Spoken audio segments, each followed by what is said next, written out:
ወይዘሮ ዝናሽ እንዳሰበችው እንግዲህ አምራንን ተበቅላታለች። እስር ቤት ወርውራት ትገኛለች። አምራንም እስር ቤት ከገባች በኋላ የኤርሚያስን ባለቤቱን አግኝታ አብረው እየተጨዋወቱ ይገኛሉ። እጅግ በጣም ጨንቋታል አምራን። የአንድ ሰው ቤተሰብ ሙሉ ለሙሉ ስበጠብጥ እየከረምኩ ነኝ እያለች እየነገረቻት ትገኛለች። አቶ ለይኩንም እንግዲህ በሚገርም ሁኔታ ሰራተኛዋን የት ነው የማውቃት የት ነው የማውቅሽ እያለ እንግዲህ ከራሱ ጋር እየተሟገተ እየተጨነቀ ይገኛል። እሷንም ሲጠይቃት እንግዲህ ሰራተኛዋን የት ነው የማውቅሽ ብሎ ሲላትም እሷም የትም አንተዋወቅም የመጀመሪያ ቤት ነው ብላ እንግዲህ ትለዋለች። እሱም እንግዲህ የማውቃት ቦታ አለ ነገሩ ላይ ደርስበታለሁ እያለ ይገኛል። ወይዘሮ ዝናሽም ናሆምን እና ቤተሰቡን ያየከውን ነገር ትመሰክራለህ ብላ ስትጠይቀው አዎ ያየሁትን እመሰክራለሁ ብሎ ይላታል። ምንድን ነው ያየከው ብላ ስትለውም አምራን እራሷ ላይ አደጋ ልታደርስ ስትል ነበረ ያየሁት እንግዲህ ያየሁትን እውነታን መመሰክረው ብሎ ሲላትም እሷም እጅግ ትበሳጫለች። ይቺ ልጅ ምን ብታደርጋችሁ ነው እውነቱን ለምንድን ነው የማትናገሩት እያለች ትገኛለች። አቶ ለይኩንም ለኤሚ ምንም ቅር አይልሽም አይደለም ወይ ድርጅቱ አሁን ላይ ትንሽ አደጋ ላይ ስለነበረ ስለዚህ ከእናትሽ ጋራ ወደ ፓንኮክ ሄደሽ ትተከሚያለሽ ሲላትም እሷ ምንም ችግር የለውም እናቴ ብቻ ከጎኔ ትሆንልኝ እያለች ትገኛለች። ሰላም ጤና ይስጥልኝ ውድ የተከበራችሁ የቻናሌ ቤተሰቦች እንደምንከረማችሁ ተወዳጁን ኑሐሚን ድራማን ቀጣዩን ክፍል ይዤላችሁ መጥቻለሁ።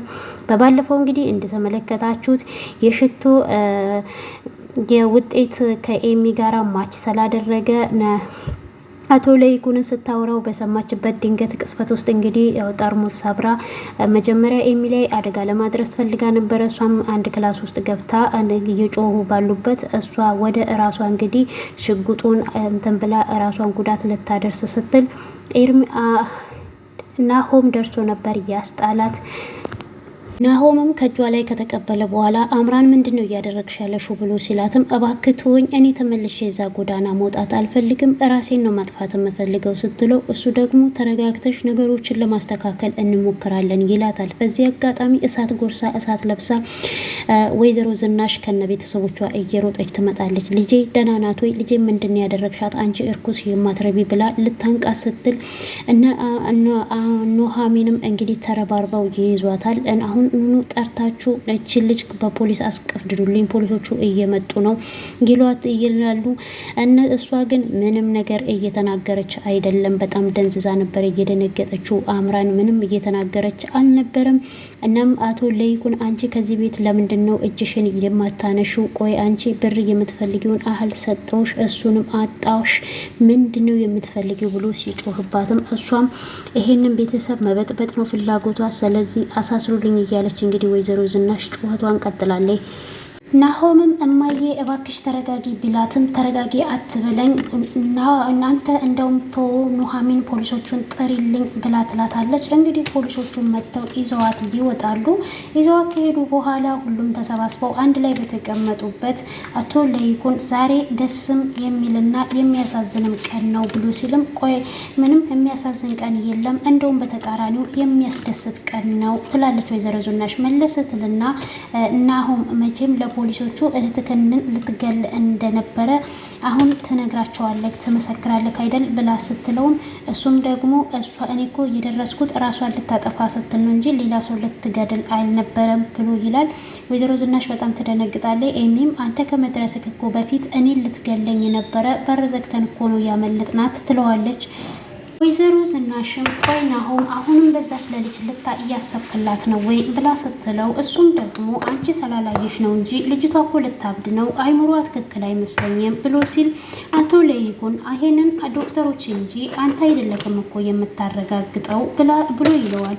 ወይዘሮ ዝናሽም የሰው ገንዘብ በግብ ካልበላው ብላ ነው እንጂ ሌላ ነገር ምንም ችግር የለባትም ትላለች። በእርግጥ ፋንቱ ባትኖር ኖሮ ሀብቱ በእጇ ገብቶ ነበረ። እንደውም እኮ 2 ሚሊዮን ልስጥሽና ከንቅለ ተከላው በኋላ ሌላውን ቀሪውን እሳጥሻለሁ ብላት እምቢ ብላ ነው ብሎ ሲልም ወይዘሮ ዝናሽም ስለዚህ አንተ ነካ ልጅቷን ያቀወስካት ብላ ትቆጣዋለች።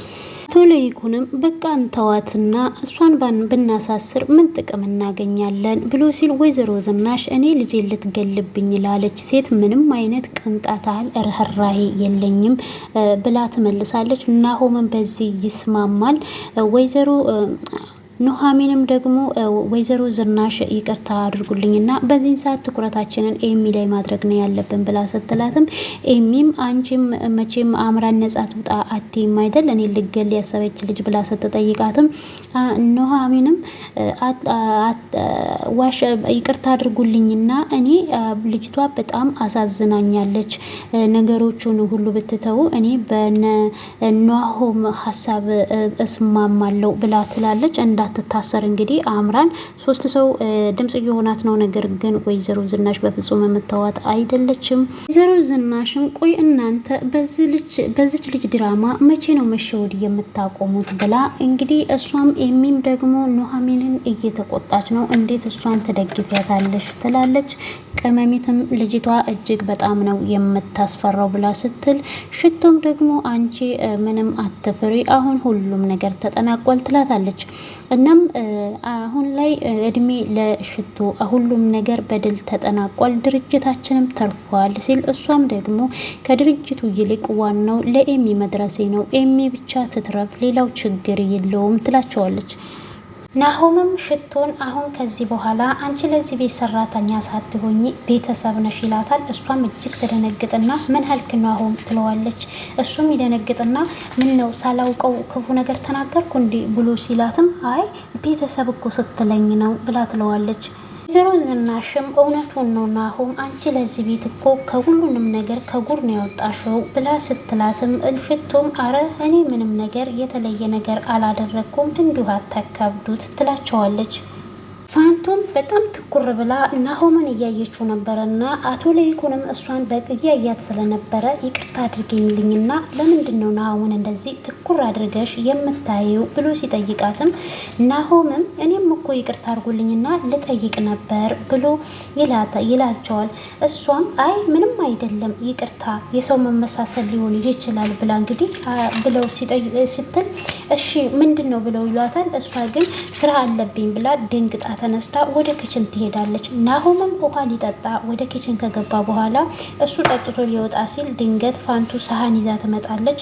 እሱም እንግዲህ አንዴ ሊያልፍ ሲል እሷ መንገድ ስትዘጋበት ያዝ ያደርጋትና እቃውን ታስቀምጣለች። ከዛም በኋላ ልክ ሊወጣ ሲል በር ላይ ከደረሰ በኋላ ቆሚልና ላደረግሽልን ነገር ለዚህ ቤት እንግዲህ ሁሉ ነገር በጣም ነው የምናመሰግነው የነገሮቹ አለመስተካከል ነው እንጂ ይሄ ቤተሰብ ውለታ የሚረሳ አይደለም ይላታል። እሷም ደግሞ አይ ምን ያደረግኩ ብለክ ነው ይህን ያህል ብላ ትለዋለች። እሷም የሚቀድመው የኤሚ ጤንነት ነው ብላ ስትለው ቅር ካላለሽ አንዴ ልቀፍሽ ሲላት እሷም አይ አይሆንም ብላ ትለውና በቃ አንቺ ደስ ካላለሽ ጊዜው ሲሆን አንድ ቀን ይሆናል ይላትና ሊወጣ ሲል አንተ በቃ ቅር ከሚልክ ብላ ትለዋለች። እሱም እሺ ካልሽ ብሎ እቅፍ ያደርጋታል። እሷም አቅፋው እጅግ እያለቀሰች ነበርና ምን ሆነሽ ነው ታዲያ እንባሽ ብሎ ሲላትም አይ ደስታችሁ ስላስደሰተኝ ነው ብላ ትለዋለች። እሺ በቃ ብሎ ጥሏት ይወጣል። እሷ ይሄ ነገር ትክክል ነው ልጄ ነው እውነተኛ ልጄ ነው እያለች እንግዲህ እየተብሰለሰለች እያለቀሰች ነው የምትገኘው። በጣም ነው የምታሳዝነው ፋንትሽ።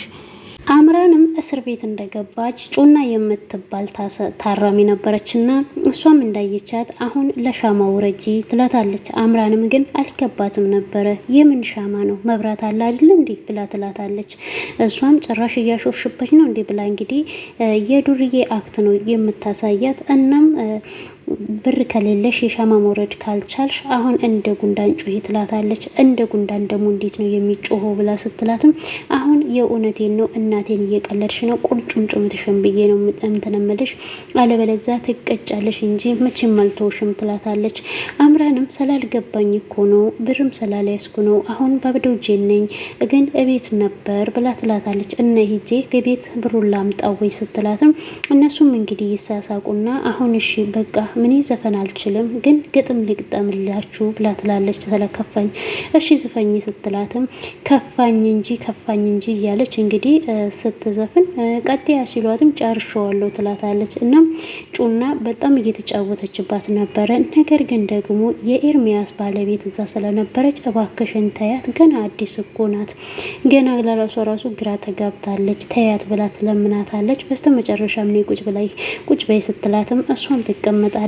አመሰግናለሁ ብላት እንግዲህ ጩና ማለት እንደዚህ ናት፣ ትለምጃታለሽ ቀስ በቀስ እያለቻት እያለ ጩናም ደግሞ እሷ ስር ሄደሽ ስለተወሸቅሽ የምተውሽ መሰለሽ ወይ የዛሬ ታሪካችን አንቺ ነሽ ብላ ትላታለች።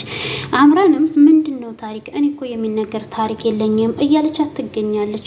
አቶ ለይኩንም እና ወይዘሮ ዝናሽ አብረው ቆመው ወይዘሮ ዝናሽም አሁን የክሱን ወረቀት አስገብችን የመጣሁት ብላ ስትልም አንቺ ቆይ ለምንድን ነው ነገሮቹን ትተሽ ንቀሽ የማትታዩ ብሎ ሲላትም ቆይ እናንተ አንተና ናሆም ግን ነገሩን ቀለል አድርጋችሁ የያዛችሁ ቤተሰቡን ስታምስ የነበረችን ሴት እንዴት ነው አልገባኝም፣ ምንድነው ሀሳባችሁ ብላ ስትጠይቀው አቶ ለይኩንም ደግሞ እኛ እኮ እኔ እንደ እስሩ የሚጠቅመኝ አይደለም፣ ምክንያቱም እሷ በህይወቷ ውጪ ሆና በስራዋ ተሸማቃ እንድትኖር ነው እንጂ የምፈልገው ብሎ ይላታል። እሷ ግን በፍጹም ተመልሳ ይሄን ቤተሰብ መበጥበጧ ስለማይቀር መታሰርና አለባት ትለዋለች። እሱም እሺ ለማንኛውም እሺ ይላትና እኔ ግን አንድ ነገር እየገረመኝና ያስጨነቀኝ ነገር አለ ብሎ ሲላትም እሱም ስለፋንትሽ እየጠየቃታ ይነግራታል። ቆይ ለምንድን ነው እኔ እቺን ፋንትሽን ካየኋት በኋላ የምደነግጠው የምጨነቀው ደግሞ ስለምንድን ነው ናሆምን እንደዚህ የምታየው ብላ ስትለውም ብሎ ሲላትም እሷ ደግሞ ቆይ እኔ ራሱ አልገባከኝም፣ እችስ ልጅ ሴትዮ ከመጣ እሷ እያልክ የምታወራው ነገር ምንድን ነው ብላ ስትለው አላውቅም፣ ብቻ እኔም ያስጨነቀኝ ነገር ቢኖር ከበፊት የማቃት አይነት ስሜት ነው የሚሰማኝ ብሎ ይላታል። እሷ ግን እያወቀች ይመስለኛል ወይዘሮ ዝናሽ ነገሩን ታውቃለች ይመስለኛል፣ ግን ላለማስጠጣት ነው እያሰበች ያለችው። እናም አሁን አርፈ ተቀመጥ ከደህና ዘመዴ እንዳታጣላኝ ልጄን ላዳነችልኝ ሴት ብላ ትለዋለች። እሱ ግን ደጋግሞ ነው እየጠየቃት እየነገራት ያለው። እሷ ግን ምንም መስማትም አትፈልግም። ቆይ እኔ የምልክ ለምንድን ነው ዶክተሮቹ ሕክምናውን እያራዘሙት ያሉት ብላ ስትጠይቀውም እሱ እኮ የነሱ ስራ ነው። አሁን ላይ ደግሞ የፋንትሽ ደሟ ምኑ ሁሉ ነገሯ መመርመርና ቼክ መደረግ ስላለበት ለዛ ነው ያዘገዩት ይላታል። ደግሞ እንዳትረሺ ዳግም ትልቅ ባለውለታችን ነው፣ አባቱን የሚወደው ነው አሳልፎ እኛ ነፃ እንድንወጣ ያደረገን ብሎ ሲላትም ወይዘሮ ዝናሽም ምን ማለትክ ነው? እኔ ደግሞ እናቱ ነኝ፣ ደግሞም ይሄ ነገር እንደዚህ ሆነ እንጂ እኛን ያወጣችን እውነት ናት ብላ ትለዋለች። እሱም ስለ ሁሉም ነገር እግዚአብሔር ይመስገን ይልና ምን ይሳነዋል የዋነታችንን አይቶ ሁሉንም ነገር ፈረደልን ብሎ ይላታል። እሷም እንደዛው ትለውና የሚያሳስበን አሁን የልጃችን ነገር ብቻ ነው ብላ ትለዋለች። አቶ ለይኩንም ፋንትሽን ያገኛትና እኔ ምልሽ ቆይ እኔ የማቀሽ ይመስለኛል የት ነው የማቀሽ ብሎ ሲጠይቃትም እሷን በጣም ትደናገጥና አይ የትም አታቀኝም ትለዋለች። ነገር ግን አውቅሻለሁ የጊዜ ጉዳይ ነው እንጂ እደርስበታለሁ ብሎ ሲላትም እሷ ለዚህ ቤት እንግዳ ነኝ፣ ገና ለመጀመሪያ ነው እዚህ ቤት የመጣሁት፣ ሰራተኛ ነኝ ብላ እንግዲህ ሮጣ ትሄዳለች። እሱ በጣም እየገረመውና በትኩርት እያያት ነው። እንዴት ረሳት ነው በዚህ በ30 ዓመት ውስጥ የልጁ እናት እንዴት ረሳት የሚባለው ጥያቄም አለብኝ። ምክንያቱም እሷ አውቃቸዋለች፣ እሱ ግን አውቋታልም አላወቃትም ሁለቱም ላይ ነው እንግዲህ ያለው እየተወዛገበ ነው ያለውና አምራንም እንግዲህ እስር ቤት ባለችበት ሁኔታ ላይ እንግዲህ የኤርሚያስ ባለቤትም ልጄን አፍቃኛለች ብላ ስትላትም እንዴ ልጅ አለሽ እንዴ ብላ ስትላት አዎ ልጅ አለችኝ፣ የት እንዳለችም አትታወቅም፣ ስሟንም አላውቃትም ብላት ቁጭ ትላለች። እንዴ ማለት እንዴት ነው ስሟንስ የማታውቂው ማለት አንቺ እንትን አሽሽ ትጠቀሚ ነበረ ወይ የተለያየ መጠጦችን ብላ ስትላት የማልጠቀመውን ነገር ምን ጠይቂኝ እስኪ ሁሉንም ነገር ነበረ የምጠቀመው ልጇ ላይ በርም ዘግታባት እንደምትሄድና ድንግልናዋንም በ700 ብር እንደሸጠችው እሷም ጓደኛዋን ባሏን የልጇን አባትም በጣም እንደምትወደው እሱ ደግሞ እንዴት እንደሚያሰቃያት ሁሉንም ነገር ትነግራታለች። እሷም ግን በጣም ይገርማትና ኤርሚያስ ብላ ስለጠራች እንዴት ያን በአንድ ሰው ህይወታችን እንደዚህ ይበሰ ይበቃቀላል ብላ ትላለች። እንግዲህ እሱ አሁን ማን የሚጠይቅሽ ሰው አለ ወይ ብላ አምራን ስትጠይቃት እሷ ደግሞ አሁን ላይ የልጄ አባት እንደሚያስወጣኝ እየነገረኝ ነው ያለው ትላታለች። እና ልጅሽስ የት ናት ብላ ስትጠይቃትም በአንድ ሴት አማካኝነት እንግዲህ ልጄ እንደተገኘች ነግሮኛል ትላታለች። እኔን ግን የሚያስወጣኝ ሰው የለም ብላ ትላለች። አምራን የእውነት ታሳዝናለች። አምራን ክፋቷ ሁሉ ነገሯ ሆኖ እንዳለ ሆኖ ከእድገት የመጣ ነው። የአባቷ ተጽዕኖ አባቷ በልጅነቷ የሚያደርግባትን ነገሮች ሁሉ አይምሯ ውስጥ ስላ በስተመጨረሻም ደግሞ በወንዶቹ ላይ በቀልን የያዘችው እና በጣም ነው የምታሳዝነው። አሁን ላይ የእውነት ለመፍረድ ራሱ ይከብዳል። እናም እንግዲህ ናሆምና ኑሃሚንም አንድ ላይ እንግዲህ መኪና ውስጥ ሆኖ እሱም በትኩርት እያያት ለምንድነው አተኩረህ እንደዚህ የምታየኝ ብላ ስትለው እሱም እያየሽኝ ነበር እንዴ ሲላት፣ አዎ እናም አሁን እነሱ ሰርጉን ቶሎ ማድረግ እንዳለባቸው እናም ደግሞ የተስተጓጎለውን ነገር ማስተካከል እንዳለባቸው እና አሁን ላይ በቃ እስኪ ሄድ ብለን የሆነ ምግብ ምናምን በልተን እራት ምናምን አብረን መብላት አለብን መጫወት አለብን እያላት ይገኛል። እንግዲህ ለወደፊት ሰርጋቸውን እያቀዱ ነው የሚገኘው። አቶ ለይኩንም እንግዲህ ወደ ቤት ይመለስና እንዴት ነሽ ብሎ ሲላትም እሷም ሰላም እንደሆነ ትነግረዋለች። አሁን ይቅርታ አድርግልኝና አንድ ነገር ልልሽ ነበር ብሎ ሲላትም ምንድነው ብላ ስትለውም እኔ ወደዛ አብሬሽ ወደ ባንኮክ መሄድ አልችልም፣ ድርጅቱ በአንዳንድ ምክንያት እንግዲህ ኪሳራ ላይ እንዳለ ታውቂያለሽ እና እንዳትቀየመኝ ሲላትም እሷ ደግሞ አንተ እናቴ ካለችልኝ እኔ ምንም ነገር አልፈልግም ትለዋለች። እሱም በቃ ከእናትሽ ጋራ ወደ ባንኮክ ሄደሽ ታከሚያለሽ ይላታል። እሺ ትለዋለች። እሷን በደስታ እናቷ ብቻ ከጎኗ እንድትኖርላት ነው እየፈለገችው። አቶ ለይኩን እዚህ ከቀረ ግን አምራንን ያስፈታታል ብዬ አስባለሁ። ምክንያቱም አምራንና ናሆም ኑሃሚንም አዝነውላታል፣ አሳዝናቸዋለች። እሷ ደግሞ ሰው እንደሌላት እየተናገረች ነው። አምራን ግን የእውነት ከዚህ ከድርጊቷ ትማራለች ወይ? በሚያሳዝን ሁኔታ ደግሞ ኤርሚያስ እንኳን ተመልሶ ያግባታል የሚባሉበት ነገር ላይ አይደለም። ኤርሚያስም አሁን ላይ ተጸጽቶ የልጁን እናት ነው ማግባት የሚፈልገው። ቤተሰቦችን ሰብስቦ ነው የሚኖረው እና ሜዳ ላይ ነው እየቀረችው። በጣም ነው የሚያሳዝነው። በጣም አስተማሪ ድራማ ዘናፈታ የሚያደርግ ነው። ብዙ ነገር ትማሩበታላችሁ። የቻናል ቤተሰቦች በቅንነት ላይክ፣ ሰብስክራይብ፣ ሼር እያደረጋችሁ አበረታቱን። ስለምትከታተሉ ከልብ አመሰግናለሁ። ቀጣይ ክፍል እንገናኛለን። ባይ ባይ።